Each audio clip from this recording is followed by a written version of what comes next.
श्रीमद् भगवद गीता के चौथे अध्याय का लाभ और महत्व। जीवन में कभी न कभी मनुष्य को कुछ ऐसी मुश्किलों का सामना करना पड़ता है जब उसके पास समस्या का कोई समाधान नहीं होता। ऐसे में श्री गीता की मदद से वह समस्याओं का समाधान पा सकता है। साथ ही गीता के अध्याय का महात्म्य पढ़ने से व्यक्ति को मोक्ष मिलता है। यहाँ पढ़े गीता के चौथे अध्याय का महात्म्य।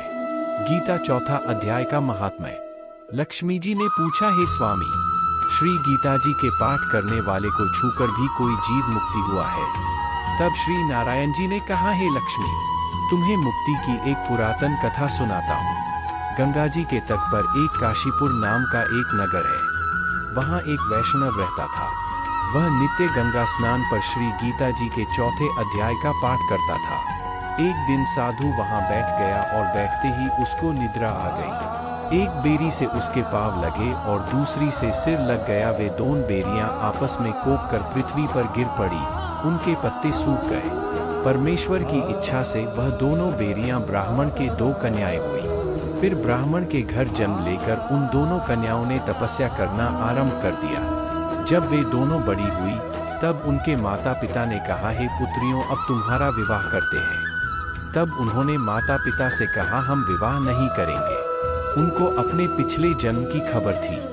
उन्होंने कहा, हमारी एक यही अभिलाषा है कि वह साधु हमें पुनः दर्शन दें जिसके स्पर्श करने से हमें अधम देह से छुटकारा मिला और यह देह मिली वह मिले तो बड़ा अच्छा हो।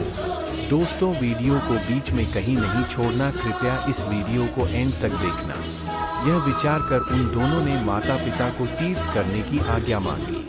तब माता पिता ने उन्हें तीर्थ यात्रा की आज्ञा दी। तीर्थ यात्रा करती करती वह बनारस पहुंची तो वहां जाकर देखा कि वह तपस्वी बैठे हैं जिनकी कृपा से हम बेरी की देह से छूटी हैं। तब उन दोनों कन्याओं के चरण वंदना की। साधु ने कहा, तुम कौन हो?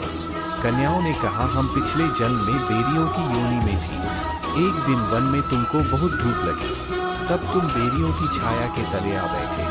लंबासन होने से एक बेरी से आपके चरण लगे और दूसरी बेरी से सिर लगा तो उसी समय हम बेरी की योनि से मुक्त हो गई।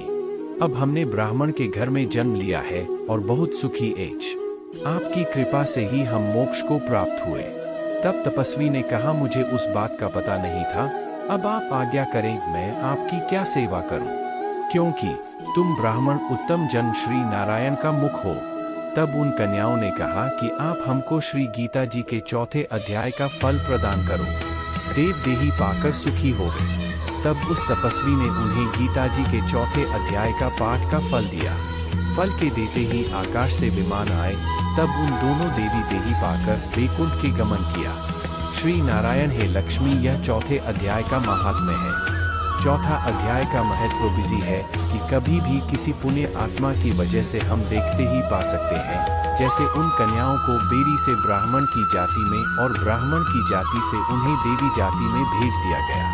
हम आशा करते हैं कि आपको चौथा अध्याय का महत्व समझ आ गया होगा और आगे भी 5वीं, 6ठे, 7वें अध्याय का महत्व जानने के लिए हमारे इस चैनल को लाइक करें और सब्सक्राइब करें। आगे भी हम ऐसी वीडियो डालते रहेंगे। धन्यवाद।